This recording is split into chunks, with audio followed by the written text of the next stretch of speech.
Riverside County Superior Court falls into stunned silence as U.S. Attorney General Vanessa Thompson enters with federal marshals, her cabinet-level authority unmistakable, while evidence of Judge Richard Chambers' systematically biased sentencing practices is presented to assembled federal investigators. Judge Chambers' confident judicial authority crumbles as he recognizes the 17-year-old defendant he'd just sentenced to life in prison without parole. The same teenager he'd dismissed as another young criminal who deserves maximum punishment to protect society. "Good afternoon, Judge Chambers," Attorney General Thompson announces, her voice carrying the full weight of the nation's highest law enforcement authority throughout the packed courtroom. "I am Attorney General Vanessa Thompson, United States Department of Justice. Some of you may recognize my son Marcus, the 17-year-old high school honor student you just sentenced to life imprisonment for a first-time nonviolent offense." Her eyes lock onto Chambers, who has gone pale. "Judge Chambers, I believe. We need to discuss why you imposed a life sentence on a teenager with no prior record, and why you stated in your ruling that young men like this represent an inherent danger that lenient sentencing only enables." The gathered courtroom freezes in recognition. The judge who moments ago wielded absolute sentencing power now faces the Attorney General whose son he condemned to life in prison, and federal charges are already being prepared. Before we jump back in, tell us where you're tuning in from, and if this story touches you, make sure you're subscribed, because tomorrow I've saved something extra special for you. 72 hours earlier, Attorney General Vanessa Thompson had been presiding over a Department of Justice leadership meeting on criminal justice reform when her 17-year-old son Marcus was arrested in Riverside County on charges that would escalate into a prosecutorial nightmare, demonstrating the very systematic bias her career had been dedicated to addressing. At 48, Vanessa had built her legal career on civil rights prosecution and judicial oversight. Her appointment as first black woman Attorney General, representing both personal achievement and national commitment to equal justice under law that her professional work exemplified. Her journey from Riverside County Public Schools to Yale Law School to the nation's highest law enforcement position had been shaped by witnessing systematic injustice affecting communities like the one where Marcus still lived with his grandmother, while Vanessa's Washington responsibilities prevented daily family presence. Marcus Thompson, at 17, represented everything positive about youth potential: honor roll student, student government president, debate team captain, full academic scholarship to Georgetown University secured for the following fall, and community volunteer whose character earned respect from teachers and peers. His father had died when Marcus was 10, cancer stealing him before witnessing his son's achievements, leaving Vanessa to balance demanding legal career with single parenthood supported by her mother, Rose Thompson, who had raised Marcus in Riverside, while Vanessa built the career that would eventually bring her to cabinet-level authority. "Mom works in Washington helping make laws fair for everyone," Marcus would explain to classmates, asking about his mother's position. "She can't be home much, but we talk every night, and Grandma Rose takes great care of me." The 17-year-old's pride in his mother was matched by Vanessa's fierce love and her determination that Marcus would have every opportunity that her success could provide, his Georgetown scholarship representing the culmination of their shared sacrifice and dedication. Judge Richard Chambers had been serving on Riverside County Superior Court for 15 years, his judicial tenure characterized by systematically harsh sentencing, particularly affecting young black defendants whom he treated as irredeemable criminals, requiring incapacitation rather than rehabilitation. At 56, Chambers' judicial philosophy reflected tough-on-crime ideology that manifested as racial bias disguised as public safety concern, his sentencing decisions consistently imposing maximum punishment on minority youth while showing leniency toward white defendants with similar or worse criminal histories. Statistical analysis had documented that Chambers sentenced black defendants to prison terms averaging 340% longer than white defendants convicted of identical offenses.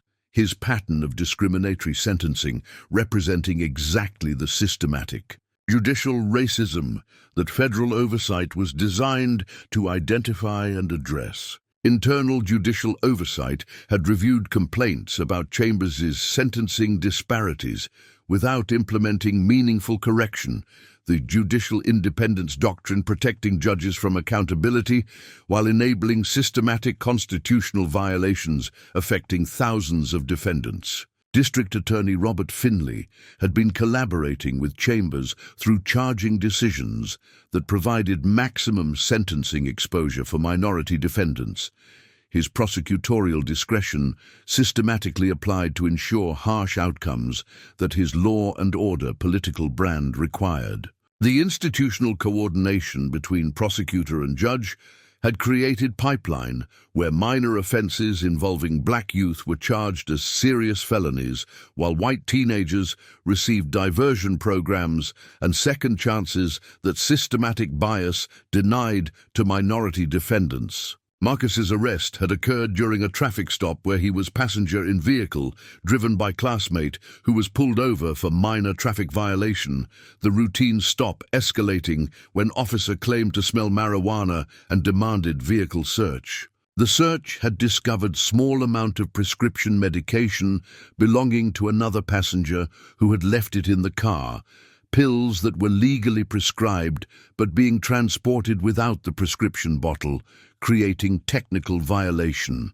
That aggressive prosecution could transform into serious felony charge. Marcus had no knowledge of the medication, no drugs in his possession, no prior criminal record, and immediate alibi witnesses, including his debate coach, confirming he had been at school practice until minutes before the traffic stop occurred. But Finley's charging decision had been strategic rather than evidence-based, charging Marcus with felony drug trafficking and conspiracy, despite complete lack of evidence connecting him to the medication beyond his presence in the vehicle as passenger. The excessive charging had been designed to coerce plea bargain, the threat of decades in prison, typically forcing even innocent defendants to accept lesser charges rather than risk trial, where systematic bias made conviction likely regardless of evidence. What neither Finley nor Chambers could have anticipated was that this routine case of prosecutorial overreach and judicial bias would involve the son of the nation's chief law enforcement officer, whose authority would ensure comprehensive federal accountability. Vanessa had been unaware of Marcus's arrest for the crucial first 48 hours due to communication failures. Marcus's one phone call had been to his grandmother rather than his mother. Rose's age and confusion about legal procedures had delayed notification, and the public defender's overwhelming caseload had prevented immediate family contact. By the time Vanessa learned of Marcus's arrest, he had already been held without bail, despite his community ties and zero flight risk, had been denied adequate legal representation, and was facing trial within days under expedited procedures that denied proper preparation time. Federal protocols existed for protecting family members of high-ranking officials, but Marcus's public defender had been unaware of his mother's position, and systematic failures in legal representation had prevented the connection that would have triggered immediate federal intervention. As Marcus's trial proceeded with shocking speed through judicial system, designed to process rather than protect defendants, Vanessa was racing from Washington to Riverside, understanding that her son faced the same systematic injustice that her career had been dedicated to reforming. The Attorney General, who had prosecuted judicial bias and advocated for sentencing reform, was about to experience personally the devastating impact of the systematic racism she had fought professionally to eliminate. Marcus Thompson stood before Judge Richard Chambers during sentencing hearing, his 17-year-old composure barely containing the terror of facing life imprisonment for crime he hadn't committed based on evidence that didn't exist beyond his unlucky presence in vehicle. Where someone else had left prescription medication, the trial had been judicial travesty, inadequate defense representation, prosecution based on guilt by association rather than evidence, jury selection that had systematically excluded potential black jurors through pretextual challenges, and Chambers' rulings consistently favoring prosecution while denying defense motions that might have revealed the absence of actual evidence. Mr. Thompson, you have been convicted by jury of your peers of felony drug trafficking and conspiracy, Chambers announced, with tone suggesting predetermined conclusions rather than judicial consideration of individual circumstances. Preparing and narrating this story took us a lot of time, so if you are enjoying it, subscribe to our channel. It means a lot to us. Now back to the story. Marcus's public defender, Attorney Jerome Lewis, attempted final advocacy. Your Honor, Marcus Thompson is 17-year-old honor student with full academic scholarship to Georgetown University. He has no prior criminal record, strong community ties, and overwhelming character testimony from teachers, coaches, and community leaders attesting to his integrity and potential. Lewis presented letters documenting Marcus's achievements, debate championship awards, student government leadership, community service recognition, and scholarship notification representing culmination of years of academic excellence.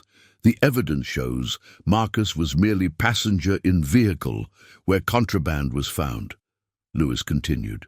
No drugs were found on his person. No evidence connects him to the medication beyond proximity, and multiple witnesses confirm his presence was coincidental rather than conspiratorial. His legal argument emphasized the complete absence of evidence supporting conviction beyond reasonable doubt. But Chambers' predetermined sentencing approach treated legal advocacy as irrelevant formality. Counsel, the jury has spoken, Chambers responded dismissively. Mr. Thompson's conviction reflects the evidence and testimony presented during trial.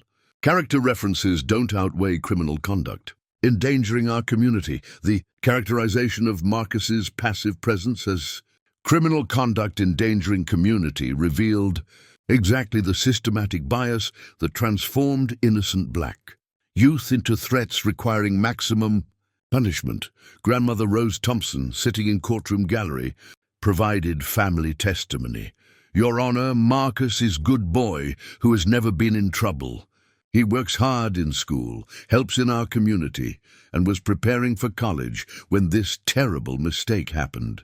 Please show mercy for young person who deserves second chance. Her maternal plea emphasized Marcus's entire life history of positive behavior rather than single incident where he had been unlucky passenger. But Chambers' response revealed complete disregard for mitigating circumstances. Ma'am, this court must prioritize public safety over individual sympathy, Chambers stated coldly. Young offenders who engage in drug trafficking represent escalating criminal behavior that lenient sentencing only enables. Teacher Dorothy Lewis provided additional character testimony.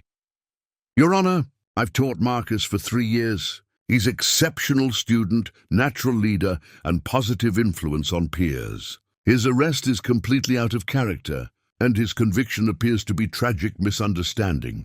Multiple educators, coaches, and community members had provided similar testimony documenting 17 years of exemplary behavior, contradicting the prosecution's characterization of Marcus as dangerous criminal.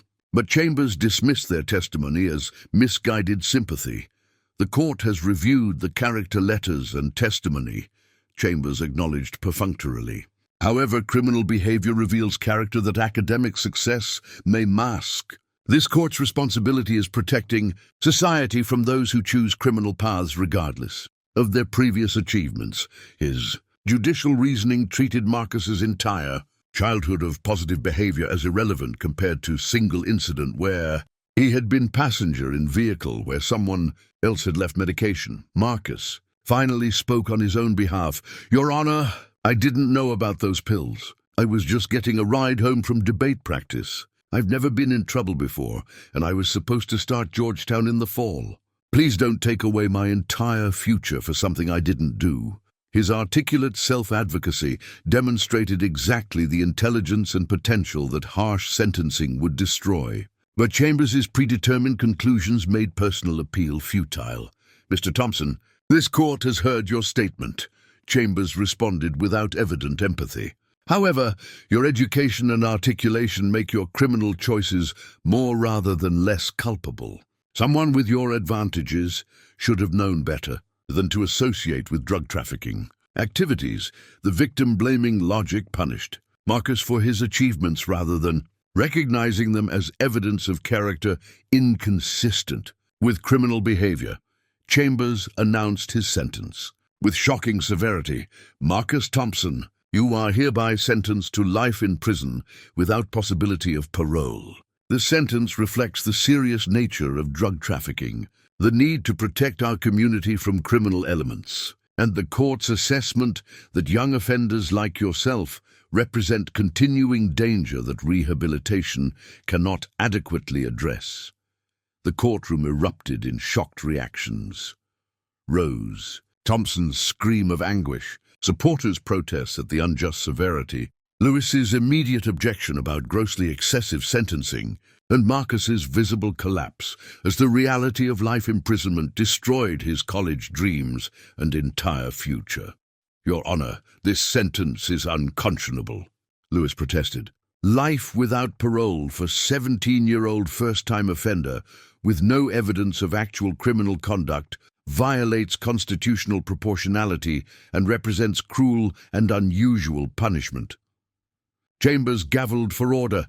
"Counsel's objection is noted for the record. This court has imposed appropriate sentence based on jury verdict and public safety requirements. Defendant is remanded to custody immediately." As bailiffs approached to take Marcus into custody, his one permitted phone call would trigger the federal response that Chambers couldn't have anticipated. The teenager he'd sentenced to life imprisonment was about to call his mother, whose authority as Attorney General would transform judicial overreach into comprehensive federal accountability, the immediate aftermath of Judge Chambers's life sentence on Marcus Thompson escalated from unjust punishment into institutional crisis as the 17-year-old's permitted phone call revealed family connection that would transform routine judicial bias into unprecedented federal prosecution. Marcus was escorted to holding area where he was allowed single phone call before transport to state prison, his trembling hands dialing the number he'd memorized but rarely needed to use, his mother's direct line that bypassed normal Department of Justice protocols. "Mom," Marcus whispered when Vanessa answered, his voice breaking with fear and disbelief. "The judge gave me life in prison, life without parole, for something I didn't do. Mom, I'm so scared. I'm supposed to go to Georgetown in the fall, but instead, I'm going to die in prison." Vanessa Thompson, Attorney General of the United States, felt her professional composure shatter as maternal instinct overwhelmed legal training. "Marcus, what? Life sentence? For what charge? Who is your attorney and who is the judge?" Her rapid-fire questions reflected both mother's panic and prosecutor's immediate assessment that something had gone catastrophically wrong in judicial system. "She was sworn to oversee. Judge Richard Chambers," Marcus explained through tears. "I was convicted of drug trafficking for being in car where someone left prescription pills. Mom, I didn't even know they were there. My public defender tried, but everything went wrong. And now the judge says I'm dangerous criminal who needs life in prison to protect society." Vanessa's legal mind immediately recognized systematic failures, inadequate representation, guilt by association, excessive charging, and sentencing that violated every proportionality principle in constitutional law. Marcus, "Listen to me carefully," Vanessa stated with forced calm, while signaling her chief of staff to begin emergency mobilization. "You are not going to prison. What happened to you is exactly the injustice I've spent my career fighting. I'm bringing full weight of Department of Justice to Riverside immediately. Stay strong, baby. Mom is coming." As Marcus was led away toward transport, Vanessa was already coordinating unprecedented federal response that would descend on Riverside County within hours. Back in the courtroom, Judge Chambers was concluding administrative matters when Attorney Lewis made desperate final appeal.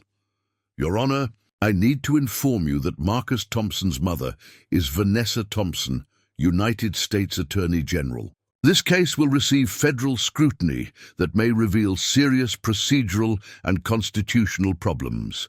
Chambers' reaction revealed defensive arrogance rather than concern. "Counsel, I'm aware of defendant's family connections. However, this court's decisions are based on evidence and law, not political considerations. The sentence imposed is appropriate regardless of family status." His dismissal of federal authority demonstrated exactly the judicial arrogance that had enabled years of systematic bias without accountability. District Attorney Finley, overhearing the conversation, suddenly recognized serious problem. "Judge Chambers, if the defendant is Attorney General's son, this case will face unprecedented federal review. Perhaps we should consider reconsideration of sentence or grounds for appeal that might address any procedural concerns." His suggestion revealed awareness that political and legal implications of sentencing Attorney General's son to life imprisonment would attract scrutiny that routine cases avoided. DA Finley, "This court doesn't modify appropriate sentences based on political pressure," Chambers responded stubbornly. "The Attorney General's position doesn't entitle her son to preferential treatment or judicial reconsideration that other defendants wouldn't receive." His principled-sounding justification ignored that other defendants routinely received unconscionable treatment that federal oversight existed to prevent. Not that Marcus deserved preferential treatment, but that all defendants deserved constitutional protection he'd been denied. Grandmother Rose Thompson confronted both judge and prosecutor with moral authority. "You sentence my grandson to die in prison because you think all young black men are criminals, but you just destroyed the future of Attorney General's son, and his mother has power to make sure you face consequences for what you've done." Her prediction would prove accurate, as federal machinery was already mobilizing in response to Vanessa's emergency directives. Community supporters began coordinating immediate response. Pastor David Thompson contacted civil rights organizations. Dorothy Lewis organized teacher advocacy, and social media documentation of the unjust sentence began spreading. 17-year-old honor student sentenced to life without parole for being passenger in car where someone else left pills, viral post declared. Judge Richard Chambers just gave life sentence to Attorney General's son. Federal accountability is coming. The social media amplification was creating public pressure while documenting obvious injustice for the federal investigation that was already underway. Meanwhile, Department of Justice leadership was implementing emergency protocols. Deputy AG Thomas Reed was coordinating immediate federal intervention. Solicitor General Jennifer Cole was preparing appellate strategies, and U.S. marshals were being dispatched to ensure Marcus's safety during the federal takeover of his case. Attorney General Thompson's son has been sentenced to life imprisonment in Riverside County on what appears to be discriminatory prosecution and judicial bias, Reed briefed senior DOJ officials. "We're implementing immediate federal intervention, addressing both individual injustice and systematic problems that this case exposes." Federal response was mobilizing resources that typical defendants couldn't access.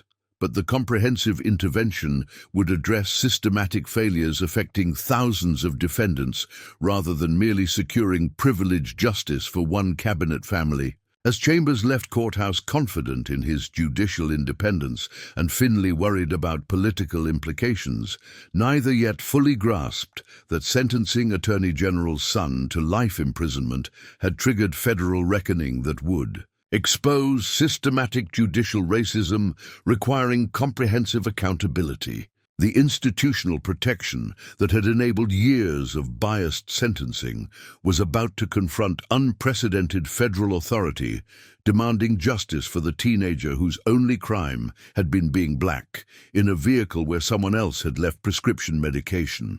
While Judge Chambers completed administrative matters following Marcus Thompson's sentencing, unprecedented federal mobilization was creating comprehensive institutional response that would transform what Chambers considered routine harsh sentencing into the largest Department of Justice investigation of judicial bias in a generation. Attorney General Vanessa Thompson's emergency directive triggered immediate activation of federal resources that typical victims of judicial bias could never access. My son has been sentenced to life in prison without parole for first-time nonviolent offense where no evidence connected him to alleged crime beyond his presence as passenger. This case represents systematic judicial and prosecutorial bias, requiring immediate federal intervention. Her personal experience with the injustice that her career had been dedicated to addressing created a unique situation where highest law enforcement authority would be applied to protecting individual victim who happened to be her son. Deputy Attorney General Thomas Reed coordinated comprehensive federal response involving multiple DOJ divisions. Civil Rights Division would investigate systematic discrimination in Chambers' sentencing patterns. Criminal Division would review prosecutorial misconduct, and Office of Legal Policy would examine broader institutional failures. Attorney General Thompson's son experienced exactly the systematic bias that federal oversight exists to prevent. Reed briefed emergency coordination meeting. But our response must address institutional problems affecting thousands of defendants, not merely secure privileged justice for cabinet family. The federal approach ensured that Marcus's case would catalyze systematic reform rather than representing exceptional intervention available only to powerful families. FBI Civil Rights Division had already been monitoring Chambers' sentencing disparities through routine judicial oversight systems. Marcus's case triggering comprehensive investigation. Judge Chambers' sentencing data shows 340% longer prison terms for black defendants compared to white defendants convicted of identical offenses. Statistical analysis demonstrates systematic racial bias requiring federal prosecution. The independent federal data validated that Marcus's excessive sentence represented pattern rather than isolated poor judgment, requiring individual rather than systematic response. Federal judicial monitoring systems were reviewing appellate records, documenting multiple cases where Chambers' sentences had been overturned for constitutional violations, his pattern of excessive punishment particularly affecting young black defendants demonstrating systematic discrimination rather than occasional errors. Solicitor General Jennifer Cole was preparing immediate appellate intervention. Marcus Thompson's life sentence violates constitutional proportionality, Eighth Amendment protections, and federal sentencing guidelines.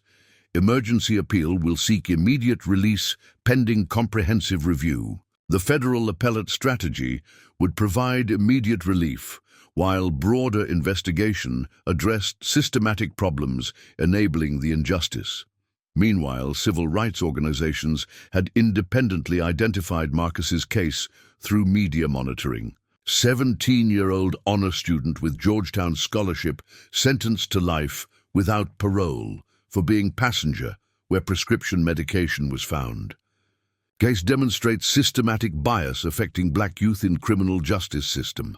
National advocacy networks were mobilizing comprehensive response that would complement federal institutional action while ensuring community voice in accountability process. Congressional Black Caucus received immediate briefing about Attorney General's son receiving life sentence. Marcus Thompson's conviction and sentencing demonstrate systematic failures that congressional oversight must address through legislative reform and judicial accountability mechanisms. Legislative attention ensured political accountability would complement legal and prosecutorial responses to systematic judicial bias. Legal scholars were analyzing constitutional implications. Life sentence without parole for 17-year-old first-time offender with no evidence of criminal conduct violates proportionality principles and Supreme Court precedents protecting youth from excessive punishment. Academic analysis provided expert validation that Marcus's sentence violated established constitutional law requiring immediate judicial correction. Media coverage was expanding from local to national attention. Attorney General's son sentenced to life in prison sparks debate about judicial bias and excessive sentencing affecting black youth nationwide. The publicity ensured that attempted administrative dismissal or quiet resolution would face public scrutiny, demanding comprehensive accountability. Social media documentation was creating grassroots pressure. If this can happen to Attorney General's son with resources and legal expertise, imagine what happens to teenagers whose families lack power to fight back.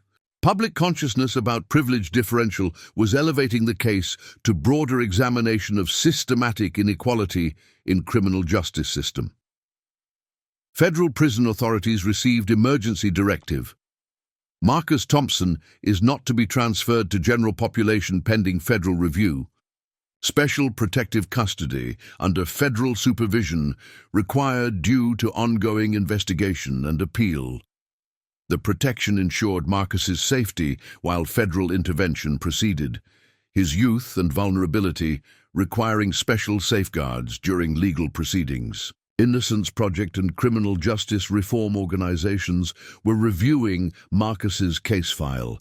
Evidence shows complete lack of proof connecting Marcus to alleged crime beyond his presence as passenger.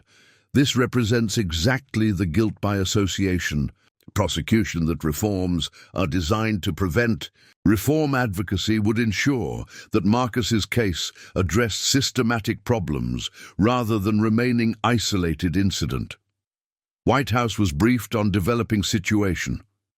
Attorney General Thompson's son received life sentence that appears to demonstrate systematic judicial bias. Political implications require careful management while ensuring appropriate federal response.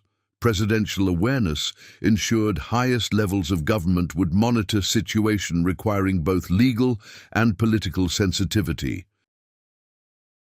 Department of Justice Inspector General opened investigation of systematic failures.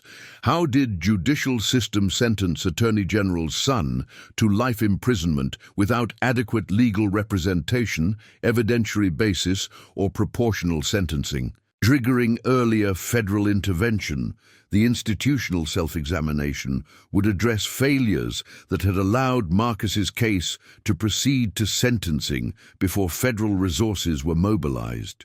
As multiple accountability systems converged on Riverside County, Judge Chambers remained unaware that his routine exercise of biased sentencing authority had triggered unprecedented federal response that would expose systematic judicial racism, while demonstrating how privilege enabled justice that should have been available to all defendants, regardless of family connections. Attorney General Vanessa Thompson arrived in Riverside County 12 hours after Marcus's sentencing with federal authority and personal determination that transformed what Judge Chambers had considered final judgment into immediate federal intervention, requiring comprehensive judicial accountability. The Attorney General's motorcade arriving at Riverside County Courthouse with U.S. Marshals and senior DOJ officials created immediate institutional crisis as local authorities recognized that routine judicial proceedings had attracted unprecedented federal scrutiny. "I am Attorney General Vanessa Thompson," she announced to assembled courthouse personnel with controlled fury. "Yesterday, Judge Richard Chambers sentenced my 17-year-old son to life in prison without parole for being passenger in vehicle where someone else left prescription medication. This sentence represents systematic judicial bias that Department of Justice will address with full federal authority." Her statement combined personal anguish with institutional power, making clear that maternal advocacy would be backed by comprehensive federal law enforcement resources. Judge Chambers was summoned to emergency judicial conference where he faced Attorney General directly, his judicial confidence wavering as he recognized that sentencing decision he'd considered routine exercise of discretion had attracted cabinet-level attention. "Judge Chambers," Vanessa stated with prosecutorial precision, "you sentenced my son to die in prison based on evidence that didn't exist and convictions that violate constitutional law. Your sentencing history shows systematic racial bias, giving black defendants sentences averaging 340% longer than white defendants for identical crimes." Her citation of statistical evidence demonstrated that federal response would address institutional patterns rather than requesting privileged intervention for her son alone. Chambers attempted defensive justification. "Attorney General Thompson, I understand your maternal concern, but my judicial decisions are based on evidence presented during trial and public safety requirements. Your son was convicted by jury of his peers according to established legal procedures. His response revealed expectation that judicial independence would protect him from accountability despite obvious constitutional violations." Judge Chambers, "Jury verdict based on guilt by association doesn't justify life sentence for 17-year-old with no prior record and no evidence connecting him to alleged crime," Vanessa responded. "Federal investigation reveals systematic pattern of excessive sentencing, particularly affecting young black defendants, that constitutes civil rights violations requiring prosecution." Her legal analysis made clear that federal intervention would pursue criminal charges against Chambers rather than merely correcting individual sentencing error. Deputy Attorney General Reed presented comprehensive federal evidence. "Judge Chambers, Department of Justice has reviewed your 15-year sentencing record. Statistical analysis shows systematic racial disparities that violate Equal Protection Clause and federal civil rights statutes. Marcus Thompson's case represents visible example of bias affecting thousands of defendants. The institutional evidence demonstrated that federal accountability would address systematic judicial racism rather than isolated incident. Federal emergency. Appeal was filed immediately seeking Marcus's release. Life sentence without parole for 17-year-old first-time offender with no evidence of criminal conduct violates Eighth Amendment. Supreme Court precedents protecting youth from excessive punishment and constitutional proportionality principles requiring immediate judicial relief. The appellate intervention provided legal framework for immediate release, while broader prosecution proceeded. District Attorney Finley attempted damage control. "Attorney General Thompson, I recognize serious concerns about this case. Perhaps we can discuss appropriate resolution, addressing both justice interests and your son's circumstances." His conciliatory approach revealed recognition that federal scrutiny threatened both individual case and systematic prosecutorial practices. Vanessa's response was definitive. "DA Finley, justice isn't negotiable, and my son's circumstances are irrelevant to constitutional violations affecting every defendant in your jurisdiction." Federal investigation will examine whether systematic overcharging and discriminatory prosecution constitute criminal civil rights violations requiring your prosecution. The expansion of accountability to include prosecutor demonstrated that federal intervention would address entire pipeline creating racially biased outcomes. Federal judges were assigned to emergency appellate review. Marcus Thompson's case requires immediate federal judicial intervention, given obvious constitutional violations and compelling evidence of systematic bias affecting sentencing decision. Judicial assignment ensured rapid federal relief, while investigation of institutional problems proceeded. U.S. Marshals took immediate custody of Marcus from state authorities. Federal protective custody pending appeal and investigation. Marcus Thompson remains under federal jurisdiction until constitutional violations are addressed. The custody transfer demonstrated federal authority superseding state systems while ensuring Marcus's safety during legal proceedings. Vanessa visited Marcus in federal detention, their reunion emotional as mother and attorney general roles converged. "Marcus, I promised you won't go to prison for something you didn't do. Federal government is correcting this injustice, but we're also addressing systematic problems that affected you and thousands of other young people." Her dual commitment to personal justice and systematic reform demonstrated how individual case would catalyze broader transformation. Media coverage intensified as Attorney General's personal involvement became public. Nation's chief law enforcement officer demands accountability after judge sentences her son to life in prison. Federal investigation exposes systematic racial bias in judicial sentencing. The publicity created accountability pressure that administrative protection historically prevented, while elevating criminal justice reform to national priority. As federal intervention mobilized comprehensive resources addressing Marcus's immediate injustice and systematic judicial bias, Judge Chambers recognized that his sentencing authority had triggered unprecedented accountability that judicial independence couldn't prevent when constitutional violations attracted federal prosecution.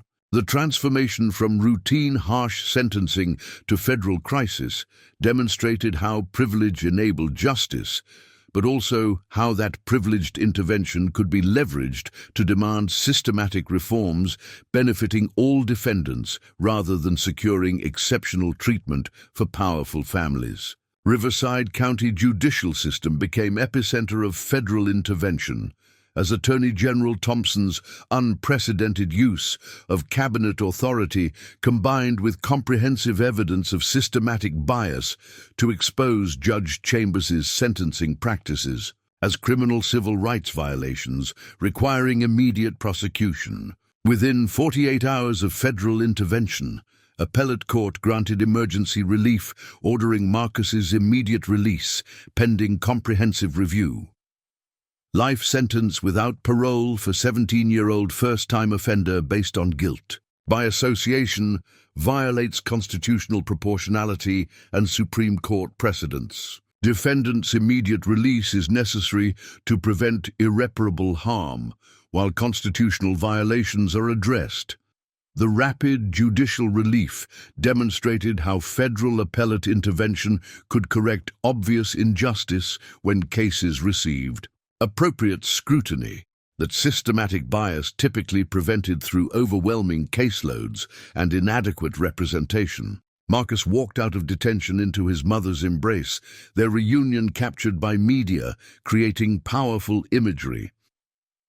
Attorney General's son released after federal intervention overturns life sentence imposed by judge under investigation for systematic racial bias. The personal story humanized abstract legal principles while demonstrating real-world impact of judicial bias and importance of federal accountability. Judge Chambers faced immediate consequences as federal investigation revealed scope of systematic discrimination, Richard Chambers has sentenced over 1,200 defendants during 15-year tenure, with black defendants receiving average sentences 340% longer than white defendants for identical offenses. Statistical analysis demonstrates systematic intentional discrimination rather than unconscious bias. The comprehensive evidence transformed individual case into prosecution of institutional racism, requiring criminal accountability beyond administrative correction. Department of Justice announced federal criminal charges.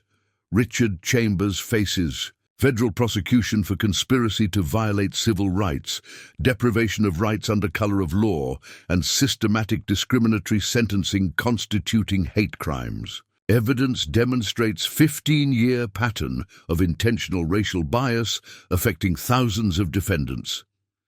The criminal prosecution established precedent that judicial racism carried serious federal consequences beyond removal from bench or administrative discipline. Attorney General Thompson addressed nation during press conference, explaining both personal experience and systematic implications. My son Marcus was sentenced to life in prison for being black teenager in wrong place at wrong time. His case received federal intervention because I have resources and authority that most families lack. But thousands of young people face identical bias without access to justice that privilege enabled for my son. Her framing emphasized that federal response must address systematic inequality rather than representing privileged exception proving the rule. Marcus's release doesn't represent preferential treatment, Vanessa continued. It represents constitutional justice that every defendant deserves, regardless of whether their mother is Attorney General or whether their family can afford adequate legal representation. The distinction between privilege and principle demonstrated commitment to using individual case to demand universal reforms rather than accepting exceptional intervention as sufficient. Congressional hearings examined how Attorney General's son could be sentenced to life imprisonment without triggering earlier federal intervention. Systematic failures allowed constitutional violations to proceed to sentencing before federal resources were mobilized. This represents institutional failure, requiring comprehensive reform. Legislative scrutiny addressed structural problems that privilege had temporarily overcome while demanding systematic solutions, preventing similar injustices. District Attorney Findley resigned under federal investigation. D.A. Findley's systematic overcharging of minority defendants and coordination with biased judges constitutes prosecutorial misconduct requiring accountability. His resignation doesn't prevent federal prosecution for civil rights violations. Prosecutorial accountability demonstrated that institutional bias required addressing entire pipeline rather than focusing exclusively on judicial sentencing. Chambers's judicial colleagues faced review of their own sentencing patterns. Federal investigation examines whether systematic bias extends beyond individual judge to institutional culture, requiring comprehensive intervention.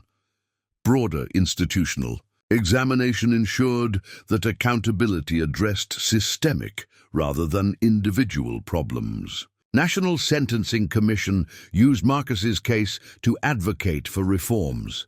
Life sentences for juveniles and young adults require heightened scrutiny and proportionality review, preventing exactly the excessive punishment that Marcus Thompson experienced. Policy advocacy translated individual case into systematic standards, preventing similar injustices. Civil rights organizations filed comprehensive lawsuit. Marcus Thompson's case represents systematic violation of equal protection, affecting thousands of defendants sentenced by racially biased judges. Class action seeks relief for all defendants subjected to discriminatory sentencing. Collective legal action ensured that federal intervention benefited broader population rather than only Attorney General's family. Judge Chambers attempted final Justification during federal proceedings. My sentencing decisions reflect legitimate public safety concerns and appropriate responses to criminal behavior. Statistical disparities result from differential crime patterns rather than judicial bias. His defensive claims were demolished by expert testimony.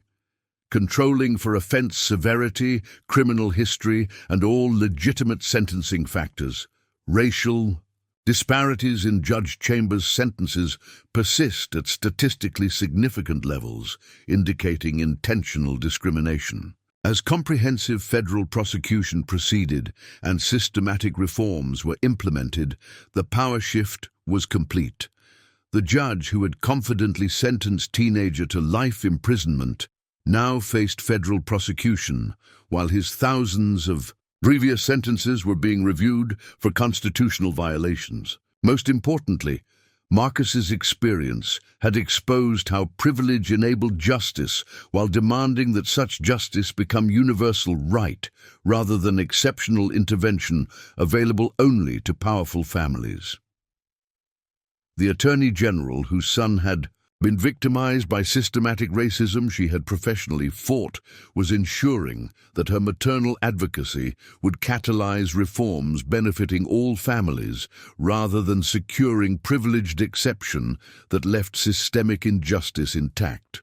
Within 6 months of Marcus Thompson's release, comprehensive federal prosecution and institutional reform transformed judicial sentencing from locally controlled practice, enabling systematic bias, into federally monitored system requiring constitutional compliance and proportionality standards, protecting all defendants. Department of Justice secured federal conviction of Judge Richard Chambers on all charges. Richard Chambers systematically violated civil rights of over 1,200 defendants through racially discriminatory sentencing over 15-year judicial tenure. His intentional racism constitutes federal crimes requiring maximum accountability. Federal jury deliberated 3 hours before returning guilty verdicts. The statistical evidence of systematic bias combined with specific case examples, creating overwhelming proof of intentional discrimination. Federal Judge Victoria Lawrence imposed 20-year prison sentence during emotional proceedings. Richard Chambers, you abused judicial authority to impose racist sentencing affecting thousands of lives and families.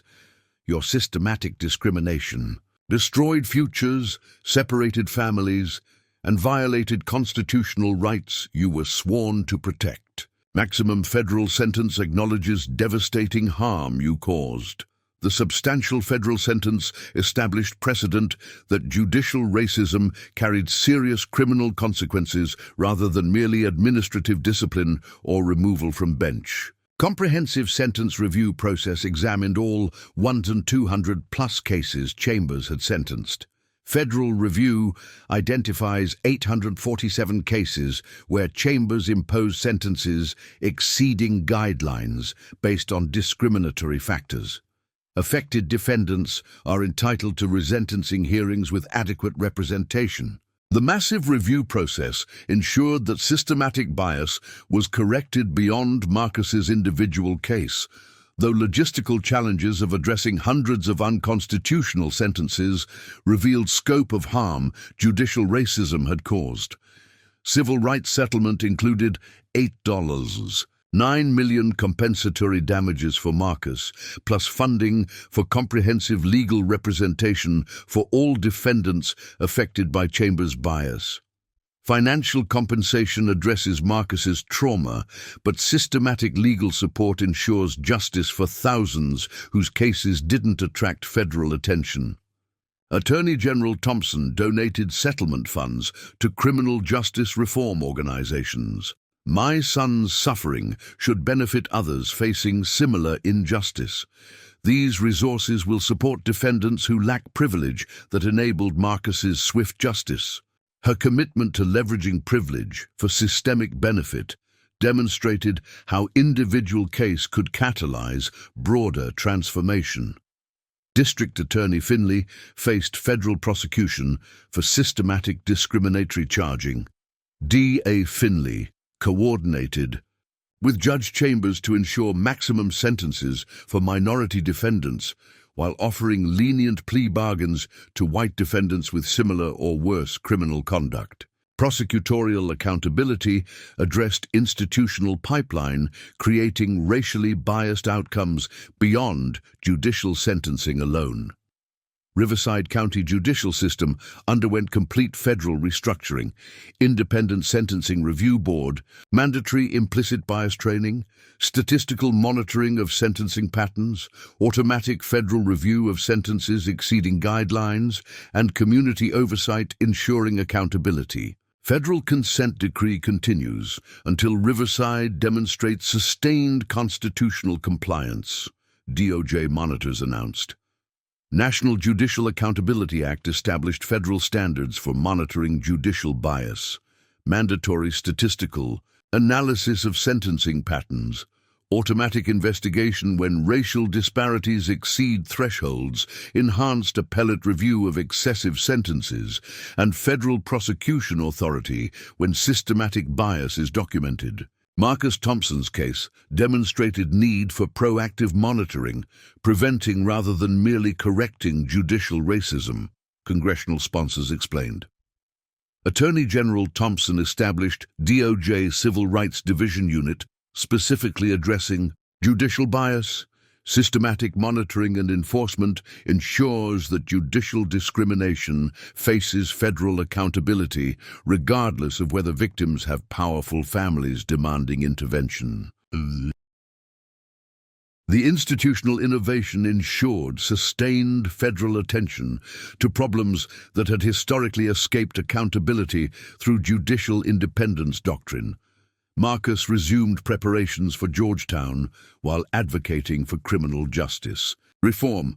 I was lucky. My mother has power to demand justice. But thousands of young people remain in prison, serving racist sentences from biased judges. My freedom means nothing if theirs doesn't follow.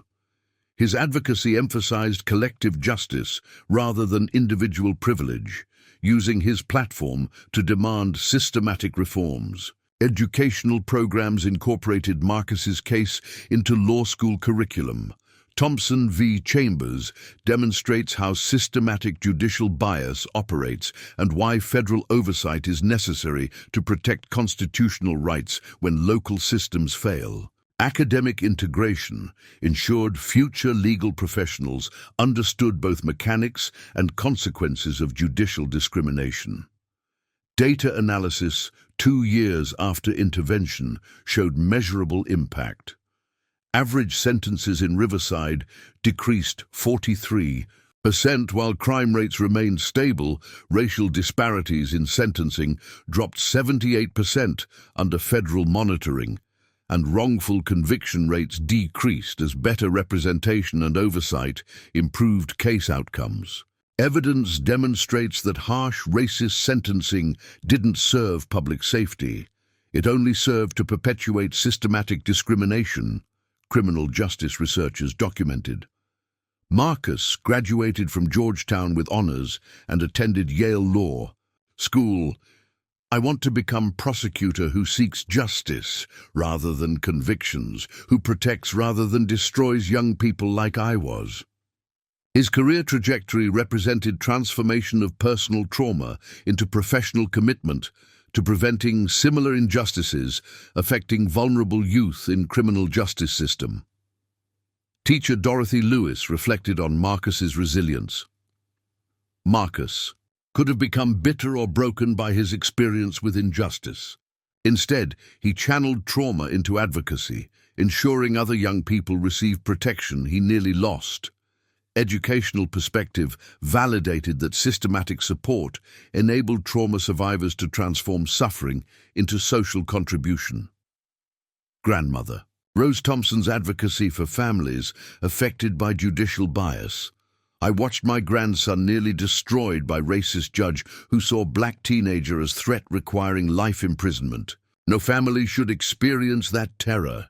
Federal accountability saved Marcus, but systematic reform must protect all our children. Her family perspective provided crucial voice emphasizing collective rather than individual impact of judicial racism. National Sentencing Reform Coalition recognized Marcus's case as catalyst. Thompson versus Chambers exposed systematic judicial bias requiring federal intervention and legislative reform.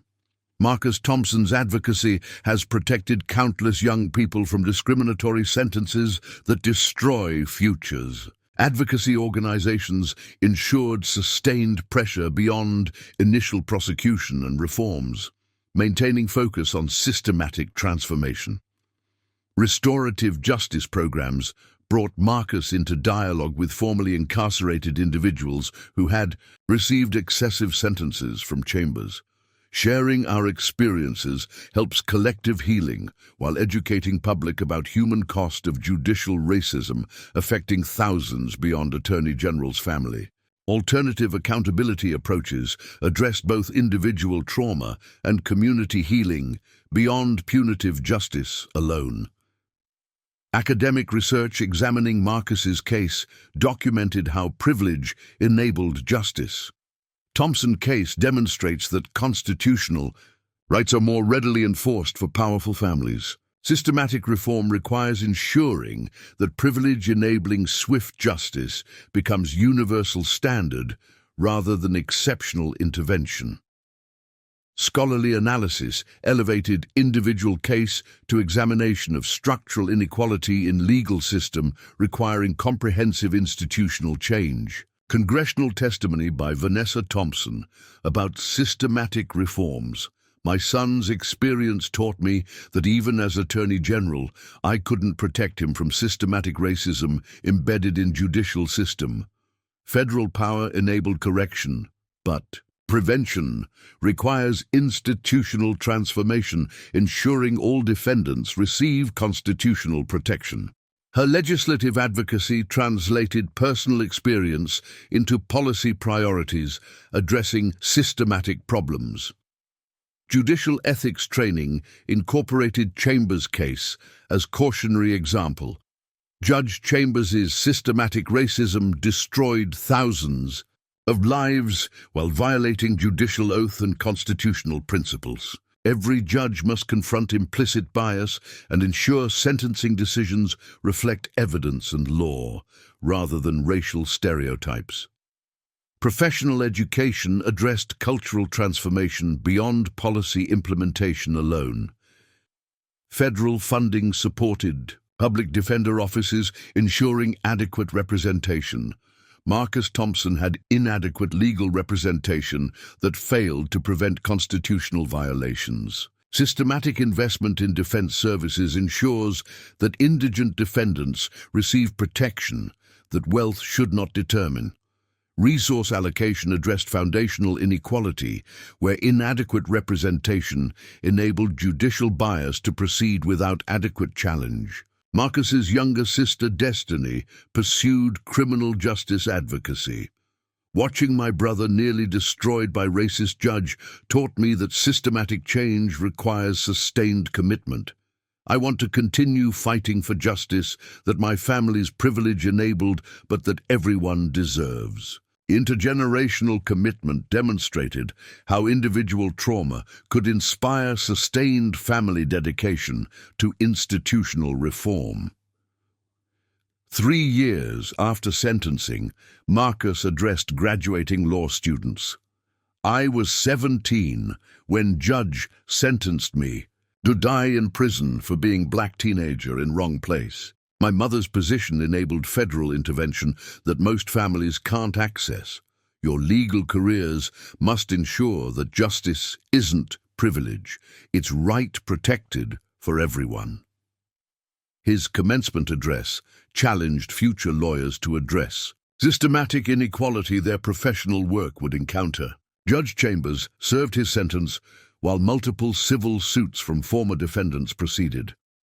Beyond criminal accountability, Chambers faces civil liability for damages his discriminatory sentencing caused to individuals and families affected by his systematic racism.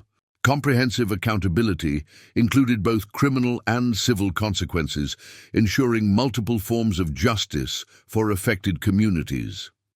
Police and prosecutorial training incorporated lessons from Marcus's case. Systematic bias in charging and sentencing particularly affects young defendants. Professional practices must ensure that race doesn't determine outcomes when evidence and circumstances are identical. Cross-institutional education addressed entire criminal justice pipeline rather than focusing exclusively on judicial sentencing.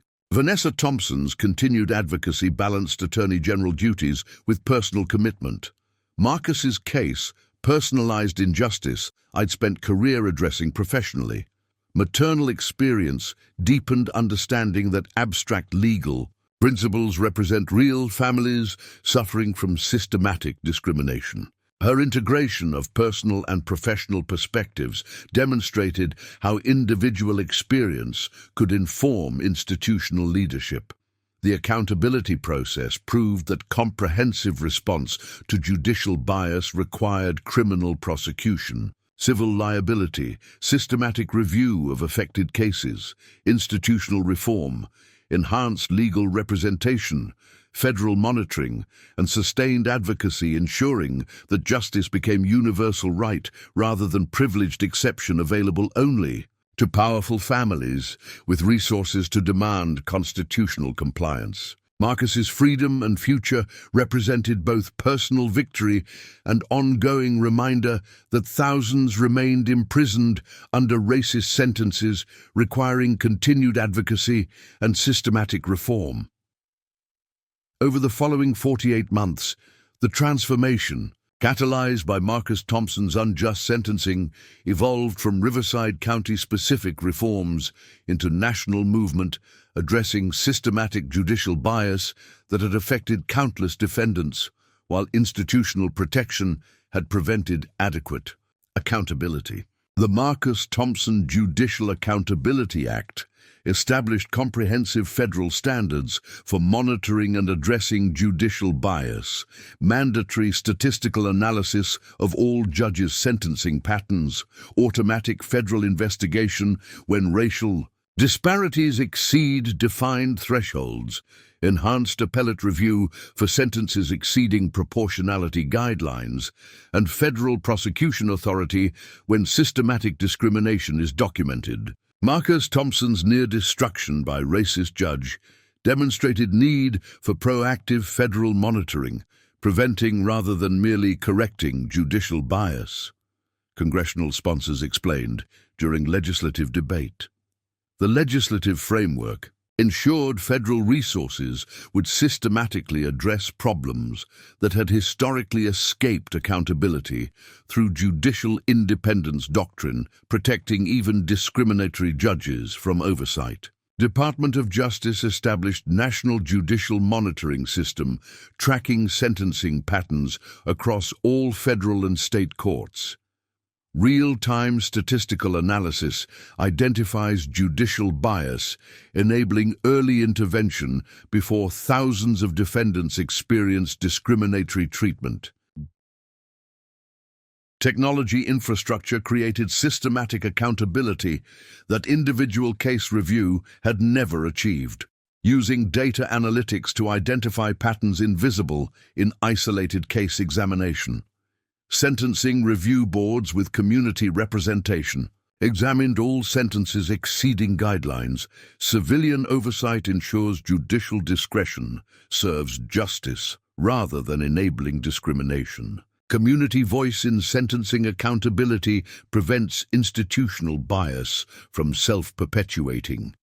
Structural reforms addressed power imbalances where judges reviewed themselves, creating independent oversight, ensuring external accountability for sentencing decisions. Mandatory implicit bias training became requirement for all judges with annual recertification.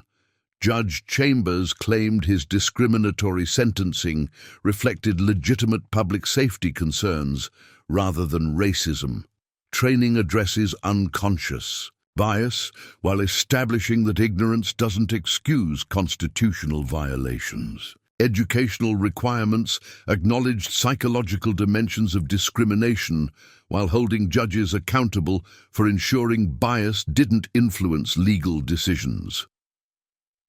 Enhanced public defender funding ensured adequate representation preventing constitutional violations. Marcus Thompson's inadequate legal representation failed to challenge obvious prosecutorial overreach and judicial bias. Systematic investment in defense services protects defendants regardless of economic status. Resource allocation addressed foundational inequality, where wealth determined quality of legal representation and likelihood of just outcomes. Proportionality. Review became mandatory for all sentences imposed on defendants under 25. Brain science demonstrates that youth decision-making differs from adults. Sentencing young people requires heightened attention to rehabilitation potential and constitutional proportionality.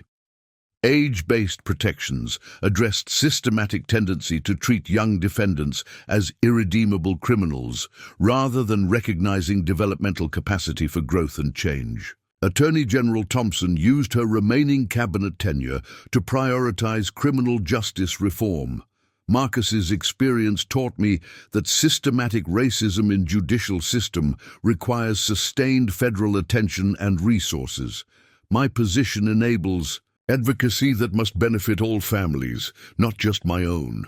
Her institutional leadership ensured federal priority for reforms that individual case had exposed as necessary.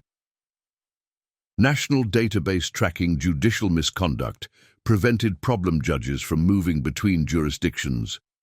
Comprehensive tracking ensures judges with discrimination patterns face accountability rather than simply relocating to continue biased sentencing in new jurisdiction.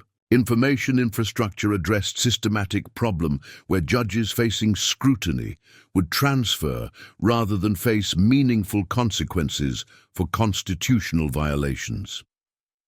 Restorative justice programs address community trauma from judicial bias.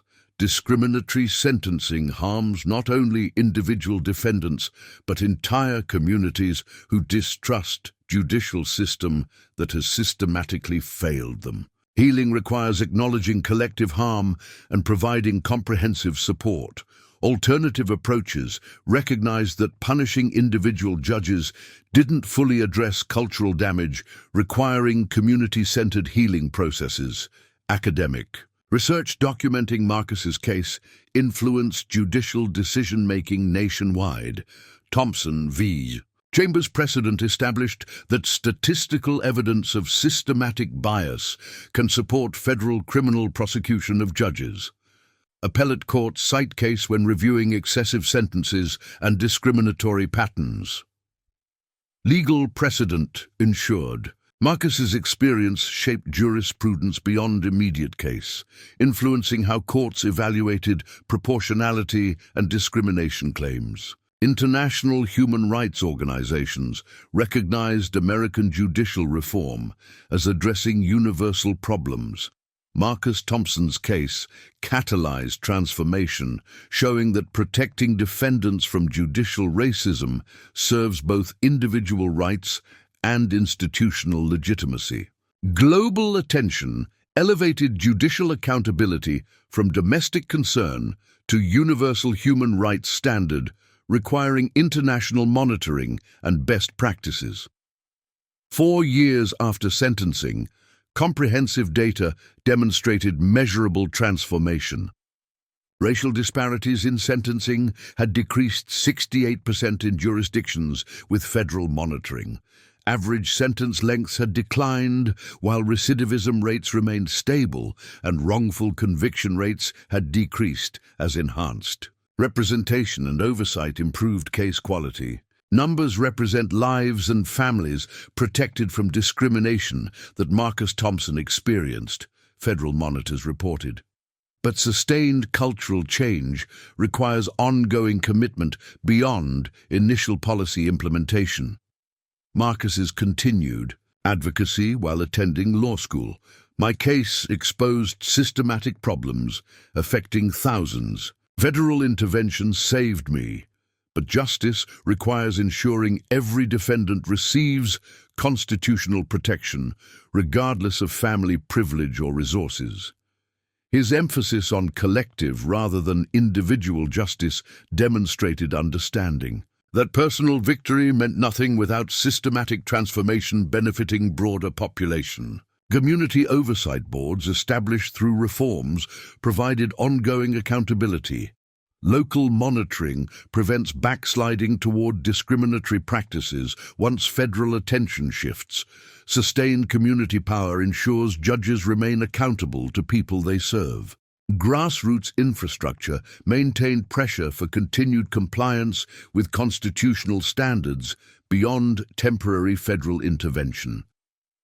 Judicial selection processes incorporated enhanced scrutiny of implicit bias and sentencing philosophy.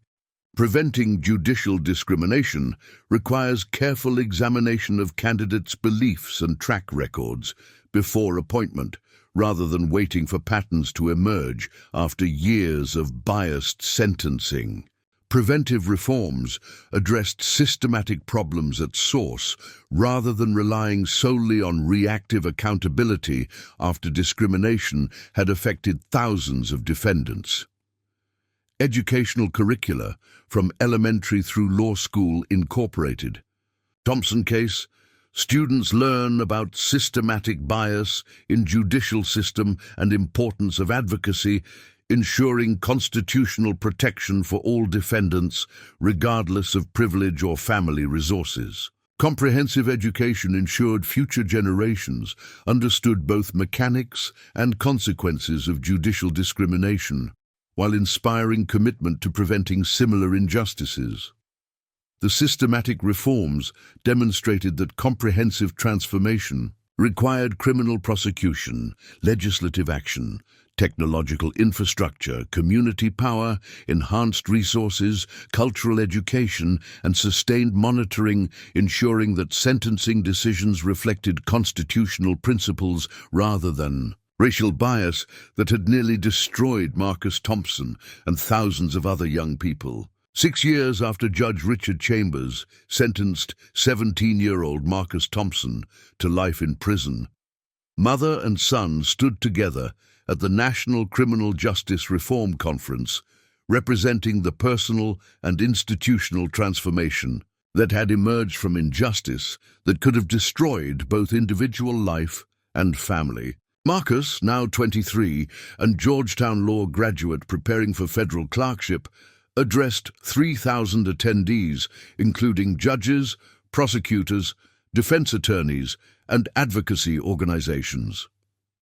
6 years ago, racist judge sentenced me to die in prison for being black teenager in wrong place at wrong time. I'm here today because my mother had power to demand federal intervention that most families can't access. His testimony combined personal vulnerability with systematic critique, acknowledging privilege that enabled his justice while demanding universal reforms. Attorney General Vanessa Thompson, whose cabinet tenure had been defined by commitment to criminal justice reform, inspired by her son's experience, reflected on transformation. Marcus's sentencing exposed my powerlessness, despite being nation's chief law enforcement officer. I couldn't protect my own son from systematic racism embedded in judicial system. Federal authority enabled correction, but prevention requires institutional transformation, ensuring all defendants receive constitutional protection. Her acknowledgement of privilege combined with commitment to systematic reform demonstrated how individual tragedy could catalyze broader transformation when those with power demanded justice for all, rather than accepting exceptional intervention for privileged few. Statistical evidence demonstrated measurable national impact. Racial disparities in sentencing had decreased 73% in jurisdictions with federal monitoring. Life sentences for juveniles and young adults had declined 89%. Percent following proportionality reforms and wrongful conviction rates had decreased significantly as enhanced representation and oversight improved case quality. Numbers represent thousands of lives and futures protected from discriminatory sentencing that nearly destroyed Marcus, research has documented. But Attorney General Thompson's greatest legacy is cultural shift from accepting judicial bias as inevitable to demanding constitutional compliance as enforceable standard. Judge Chambers remained in federal prison serving 20-year sentence, his judicial career ending in disgrace that served as deterrent for judges considering whether racism would face accountability. Chambers's conviction established unprecedented precedent that judicial discrimination constitutes federal crime carrying serious consequences. His imprisonment represented both individual accountability and symbolic victory, demonstrating that judicial immunity didn't protect intentional constitutional violations from criminal prosecution. Hundreds of defendants sentenced by Chambers had been resentenced with appropriate representation and unbiased judges. Systematic sentence review identified 847 cases where Chambers imposed excessive punishment based on discriminatory factors. Affected individuals received average sentence reductions of 12 years. The comprehensive relief demonstrated commitment to collective rather than individual justice, though logistical challenges of reviewing thousands of cases revealed scope of harm judicial racism had caused. Marcus's advocacy extended beyond his own case to broader criminal justice reform. My freedom came quickly because of family privilege. But I think every day about young people still in prison serving racist sentences from biased judges whose discrimination hasn't attracted federal attention. My advocacy continues until systematic reform protects everyone. His commitment to collective justice rather than individual privilege demonstrated understanding that personal victory without systematic transformation represented incomplete justice. Georgetown Law established Thompson Scholars Program supporting students from families affected by judicial bias. Marcus Thompson's experience inspired commitment to ensuring that criminal justice system includes voices of those it has historically failed. Educational initiatives ensured that Marcus's suffering would inspire sustained institutional commitment to addressing systematic inequality in legal profession. Grandmother Rose Thompson's perspective acknowledged both progress and ongoing work. Marcus survived racist sentencing because Vanessa had power to fight back. But thousands of families lack that privilege. Systematic reform must ensure justice doesn't depend on whether your family knows Attorney General. Her family wisdom emphasized that transformation must address structural inequality rather than celebrating exceptional interventions that proved the rule. Vanessa Thompson's post-cabinet career focused on criminal justice advocacy. My son's experience personalized abstract legal principles. Continued work ensures federal power serves systematic transformation rather than merely correcting individual injustices affecting powerful families. Her sustained commitment demonstrated how personal experience could inform lifelong dedication to institutional reform. Congressional Representative Linda Brown reflected on legislative impact. Thompson case catalyzed comprehensive reforms addressing judicial accountability, sentencing proportionality, and defense representation. But laws only work when enforced consistently and communities maintain vigilance. Political perspective acknowledged that legislative victory required sustained implementation and oversight, preventing backsliding toward discriminatory practices. As mother and son concluded their presentation to sustained applause, the transformation was evident. Injustice that could have destroyed one family had catalyzed national reform movement addressing systematic judicial bias affecting millions. Most importantly, their advocacy emphasized continuing work. We've made progress, holding judges accountable for racist sentencing, but systematic inequality persists throughout criminal justice system. Protecting defendants requires addressing police practices, prosecutorial discretion, defense representation, sentencing guidelines, and incarceration conditions. The holistic approach connected judicial reform to broader criminal justice transformation, requiring sustained attention to multiple institutional failures. Marcus's message to aspiring lawyers reflected hard-won wisdom. Criminal justice system is designed to appear fair while producing systematically racist outcomes. Your professional responsibility is ensuring constitutional principles aren't just words, but enforceable protections for everyone, especially those society deems unworthy or powerless. The standing ovation acknowledged both their personal courage and the systematic transformation their advocacy had catalyzed.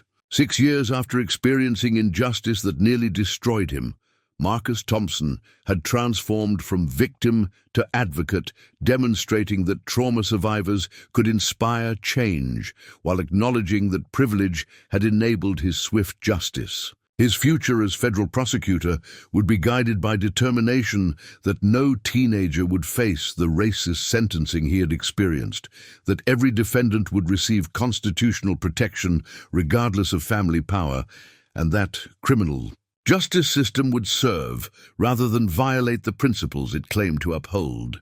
The 17-year-old honor student who had been sentenced to life in prison and the Attorney General, who had demanded comprehensive accountability, had together transformed American judicial culture, proving that systematic reform could emerge. From individual injustice, when positional authority, sustained advocacy, and community power converged to demand justice for all, rather than accepting privileged exceptions that left systemic racism intact.